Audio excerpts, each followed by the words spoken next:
So up next, another listener write-in. We're starting off today with listener write-ins. I kind of like it. Mm-hmm. So they go, okay, so I don't know if you're still taking paranormal stories for a future episode, but I figure I send in my experience. So my freshman year, I was in a triple dorm with 2 girls who I genuinely did not get along with. Okay. However, we are all united on the front that something weird/spooky was happening in our room. We were on the 2nd story of our dorm building, and often we would begin to hear Jack and the Box music. We would go investigate with all 3 of us to see if anyone in the hallway was playing music or outside our window, but never found anyone. This would happen frequently. Other times, we would all be watching something on the television we shared, and suddenly books would fall from the shelves they had been on, and the TV would glitch. One time while watching TV, it turned itself off, and the TV stand shook, and the flat screen fell over. We all watched in horror of it and screamed. After a few occurrences like this, we decided to tell our RA about our weird experiences together because we did not want to seem crazy. So we all went together, and she informed us that lots of people on the floors above us, but in the same room, i.e. the room directly above us on each floor, so like 101, 202, 302, etc., had reported similar happenings to their RAs. The freakiest happening didn't come until we shared with our RA, though. Our dorm room doors were on the hydraulic hinges, so no one could slam the door, and they would shut slowly behind for move-in efficiency from the university. This meant that no one could pull the door shut quickly. It simply couldn't be done with the weight of the hinges and the weight of the door. All of my roommates and I had anxiety, so this feature was rather nice because we knew when the door was being opened and closed since it was so heavy and had those special hinges. Every night we all triple-checked the door being locked before bed because of how bad all of our anxiety was.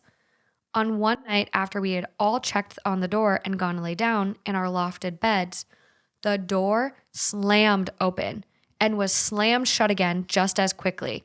We all 3 screamed because it shocked and terrified us from not only the noise, but realization it should not have been physically possible due to the door being locked and the hinges the door used. Our screams were so loud that our RA and other people on our floor ran to see what was wrong and tried to open our door. It was locked again, just as it had been when we checked it before the incident. However, none of us had gone out of the bed before they'd reached the door to check on us. After the incident, we all struggled to live there. It was scary, and my anxiety increased 100%. Small things happened here and there, like the Bluetooth speaker turning on and playing creepy classical music. Oh, no. Shut up. Despite my roommate being the only one connected to it with a password. Thankfully, nothing like the door incident ever happened again, but my RA did share a picture of the ghost we all believed was haunting us from one of the residents that lived above us. I attached the picture here. I got so stressed out living there, I decided to move out early. All of the random freaky occurrences really stressed me out. I'm convinced that a previous student from the dorm is haunting it. The building has been on campus since 1940. Ever since, every time I hear a ghost story, I instantly believe people. Oh, okay. Let's Wait, see I'm it. so scared You to don't see want this to see picture. it? It's not going to be that creepy. What if it is? You don't know. Do you think it is? It gives me the chills for sure. God. I just, the fact that they all 3 were already stressed out and like double, triple checking the locks, and then that happens. Oh my God. Yeah. Oh! I want to unsee it. And I'm not even reactive. Stop. Oh, I want to unsee it, but I almost want to look again because I'm like, did I see that correctly? I want to. No. Isn't that just a person in a black jumpsuit? No, think of it that way. That helps me stomach it. It's a person in a black jumpsuit and it's blurry. I was not prepared for that. I wasn't either. Like a glowy, like Me light. too, like an orb. Yeah, an orb. Oh my God. Okay, wait, I see boots. Don't you see boots? It's hovering off the ground. No! Shut up. It's literally hovering off the ground. It's not connected. You are fucking with me. No, dead ass. This is a real listener write-in. Here's the email. Oh my God. What if There's they're just fucking with us? I think they're fucking with us. I'm crying. I didn't think you guys would react like I that. didn't either. I don't like scream. My arms are numb right now. Like My arms were going numb during the story. Oh my God. Yeah. So, I don't know.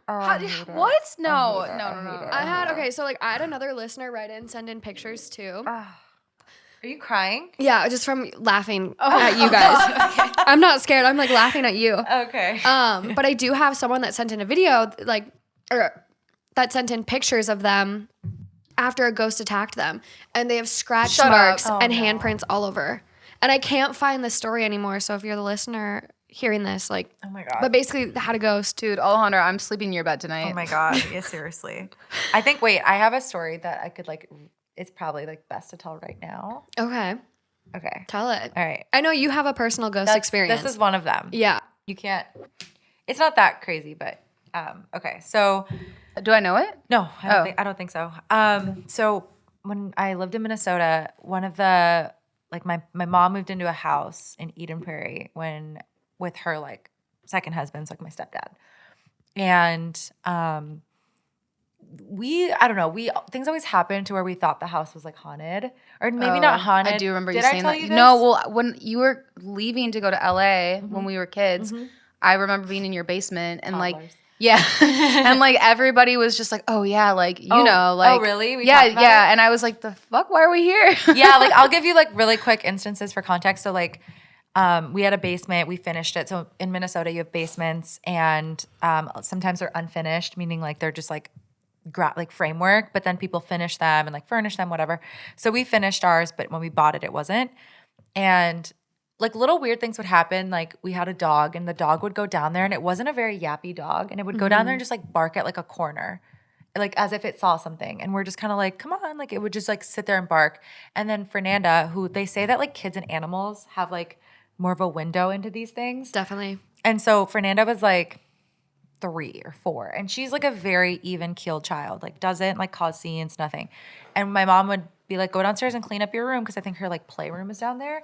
And one day she came running up the stairs, maybe she was older than 3, like maybe 5, came up the stairs like crying, and she said she saw something down there, like Oh my a God. person. And we were just like, okay, she's a kid, like, but like weird things that happened. So like one of my like best friends, Whitney, like she'd be over, and we would be like watching TV on my main floor. So it had 3 floors, upstairs, main floor, basement. And we knew nobody was home. And you could like very clearly hear footsteps. And it wasn't like, did you hear that? We'd both be like, you hear that? Yup. And it would be like you'd hear footsteps. Yeah. And you could chalk it up. It wasn't a super old house. So like I don't know. Like it was weird, but not like super weird. Yeah. And then the weirdest thing that happened, one of the weirder things that happened, is my mom was sleeping one night, and she had like a bad dream, or like it was a dream. And the dream was that like it felt real. It was almost like lucid dreaming, where like you feel like kind of feel like you're awake. 'Cause Yeah. you remember everything, and you feel like you're actually like going through the motions. And she said she felt like a body hovering behind her, but she was sleeping alone. Ugh. And she could like see the body in her like dream or whatever, and it was like just long black hair in front of the face, kind of like the Grudge, The or whatever. Ring or the The Ring, Grudge, whichever or one whatever that is. one that is. Yeah. Yeah, and my mom is like a religious person, so she tried to like do the like in the name of the Father, Son, Holy Spirit, like the cross, and she said that like she would get this far, and then something would whack her hand away, and she like couldn't do it. Okay, this probably wasn't a dream. She doesn't know. She feels like it was real. This because does not sound like a dream. I know. And so then the next morning, Fernanda's still very young at this point, like I want to say 5, something in that range. My mom's like brushing her hair, getting her ready for the day. And my mom's like, how'd you sleep? And Fernanda's like, I slept okay. I just had like a bad dream. And my mom was like, oh, what was it? She was like, there was this person sleeping behind me with long black hair in front of their face. And it was the same night. Oh my God. No, and like Yeah. You I mean, could- there wasn't a person in the house, let's put it that way, but it was more of like a paranormal situation. no, this is for sure like a fucking ghost or like evil spirit. Like you could argue like, okay, this was like a sleep paralysis demon, but how do your mom and little sister on the same night without talking to each other Exactly. envision the same Exactly. thing? It's either a wild coincidence Ugh. or like there was some shared like energy that night. No, there's where there's a ghost for Yeah, sure. like, Some spirit. They both just like had this like weird like vision that night. And that was like chilling. And obviously she's Insane. a child, so my mom wouldn't like tell her that no. to like freak her out. And so my mom didn't. She was like, "Oh, that sounds scary," and like, but it's just a dream. She wasn't like, "Oh my God, girl, me too." You know, you don't tell that to a Terrifying. child. No. But yeah, it was just weird things happened in that house. Nothing to where it was never like, wow, we need to get out of this house. It's so bad. Yeah. But it was like little things like the footsteps. And I feel like I don't really remember like just weird noises, like stuff like that. It was never like harmful. That's like the most harmful. It was probably. You guys know about my experience in Palm Springs, right? Oh, you told my mom about this. Yeah. Well, and me too, but like you and my mom were like bonding that night. Oh, okay. So I had to go to Palm Springs for like a field work, like one of my internships. And I happened to know someone through my grad program that like his mom owned an extra house in Palm Springs. She was going to turn it into an Airbnb. So like they let me stay there. Well, I paid, but like I got to stay there. And it was just me there for half the time. And then like his cousin moved in as well. And so it used to be an assisted living facility. It was like a 3-bedroom or 4-bedroom house that was an assisted living place. And so I had the master that had like my own bathroom and whatever.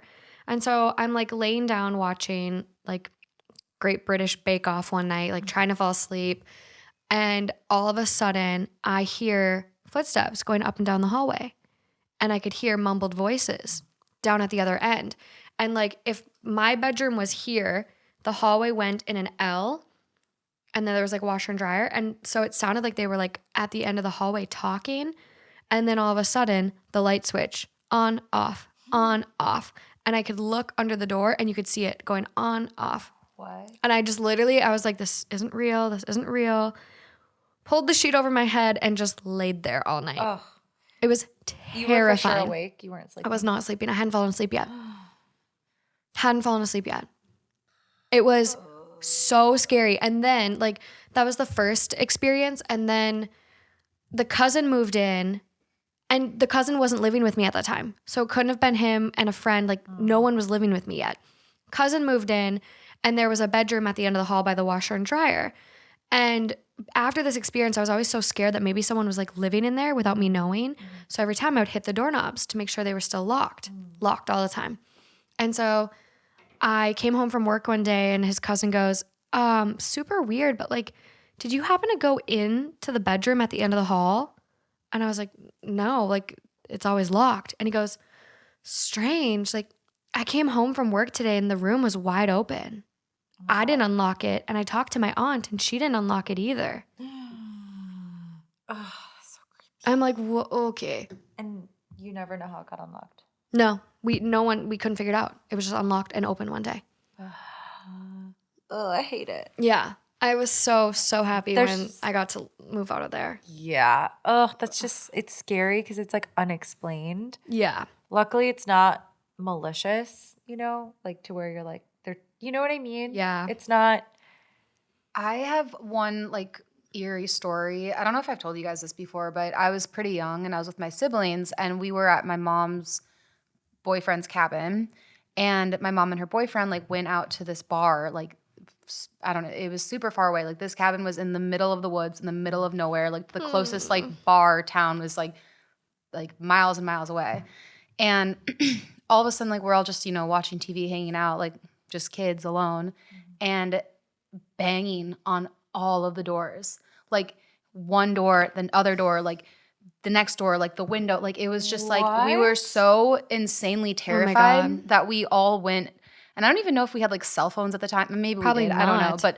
But like we all went and like hid underneath things. Like we were like hiding underneath this like coffee table and just were shaking. Once we finally like got a hold of my mom and her boyfriend, they told us that it was one of their friends playing a prank on us. Oh, I figured. No, wait for it. No. Fucking 10 years later or like 5 years, whatever it was, my mom said, no, it wasn't. We have no idea till this day who or what that was.